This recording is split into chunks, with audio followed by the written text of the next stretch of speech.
Time for another edition of Meet the Cardinals, the opportunity we have to talk to the Cardinal stars. And joining us on sophomore, my goodness sakes, hard to believe a sophomore, but Charles Williams from Houston, Texas. How are you, man? I'm doing good, Dick.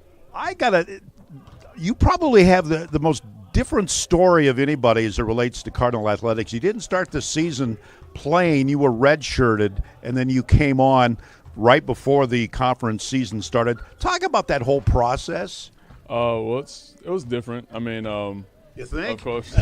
of course, coming in at the middle of the season, sort of, it was kind of different. I mean, the guys know me and I know them, but I just kind of took on my role, and it's been going pretty well. And I never had a chance to really say it during the ball game, and I'll say it now.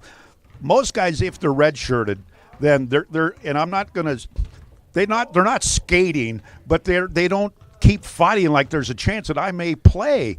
Did that thought ever cross your mind that, man, if I keep working hard, maybe I'll get to play? Or go through your thought process. Well, my thought process, it was more of what's going to be the future for me. And, of course, I didn't want to, just quit. So I always worked out. I always did what I was supposed to do. And, trust the process. You hear that saying a lot, but I really trust the process. And I knew that what God had for me was going to become. So, I mean, that opportunity came, and I just took full advantage of it. Had the pleasure of meeting your family when they came up from Texas a few ball games. So did you talk to your folks about that decision?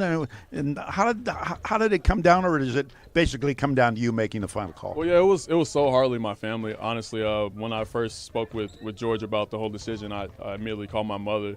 And honestly, it came down to what my grandfather wanted, because he's a big factor in everything I do in life and stuff like that. So he said he wanted to see me play and I should do it, and I did it. All right, and I tell you one, he's brought a certain toughness to the squad that may not have been there prior to. How did you see your role coming in halfway through the season, right before conference? Oh, well, everybody always kind of saw me as a leader and stuff like that. So I just knew that I had to come out and I had to pave the way, sort of, and show these guys that this is what NIC basketball is about. And, we all came together. It wasn't just me. It was everybody just came together as a team, and we kind of started to rebuild and move forward from a slump that we were kind of in. Kind of slumping. We got over that slump against Blue Mountain, taking on Walla Walla. This is prime time. The end of the season, getting into postseason. You know that routine. Absolutely. It's when to go home now, and you got to have that mindset. Everyone wants to beat NIC. Everyone wants to win the championship. So right now, it's win or go home. You got to do everything you can to keep fighting to live another day. And of course, he's giving a little love to Idaho Vandals and our bud BJ Blake, Brothers for Life. All right, BJ. All right, got to talk about some of the off the court stuff from Houston, Texas. Were you a fan of spaceships and rockets when you were growing up? Honestly, no. I wasn't really involved in, I didn't know much about it. But now, I like to go to NASA and kind of look at the different things they have. It's really innovative, and things have changed a lot since I was younger to now. I'm going down there this spring, down to Houston and San Antonio. My son lives in Austin, so we're going a little. We're going to see if he keeps his apartment up to date. But, what can we talk about that? But, goodness sakes, what do you remember from your childhood? My childhood, I remember a lot. It was very different. We didn't have a lot that we have now, and we played outside more than anything, and nowadays you don't really have that anymore. Outside playground hoops and stuff like that. Sure how old I am?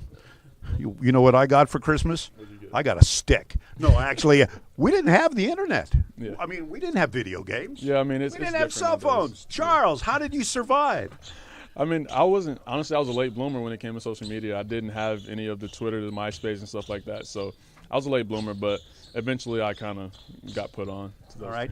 things. Any instruments growing up? You play the instruments? No instruments. I want to learn how to play the piano, though. Stand in line. Who doesn't want to do that? Are you kind of a risk taker? Do you like the adrenaline rush or anything? I play it safe for the most part. I don't really talk about what I do, but that's cool. I don't talk about a lot of things, but I do. Would you rather jump out of a plane? Would you rather parachute or bungee jump? Parachute or bungee jump? Probably parachute. Bungee jump, the cord might break. Parachute may not open, but I'm with you on that one. True. I'm with you on that one. All right, 5 guys are in and out. 5 guys are in and out. 5 guys for sure. In and out is not my place. All right. Cake or pie? Cake. What kind of Cake. What kind of cake? Marble cake. Ooh. Marble cake. I'm digging that. All right, you're stuck on a desert island. You need one of your teammates to keep you alive and cook. Oh, and cook. That's the key word. Because myself, because I can cook. I mean, cook? I'm a great cook. So you probably have 12, 13 guys that want to join you, right? I mean, they all want to join me. I'm really good in the kitchen. So. All right, what's your go-to meal, man? I'm coming for dinner. Richie's coming to dinner. You might even put napkins out. What are we having? My go-to, I would say, it has to be spaghetti. I mean, just because I make it a lot and I make meatballs with it. I've never done meatballs actually, but I mean, I can do that for you. Would you? Anything you need, I got you. A little extra cheese on the top of it, little Parmesan. All that. Wow. And you're old enough too, right? We could have a little red wine. Oh yeah. I mean, I'm not old enough, but hey.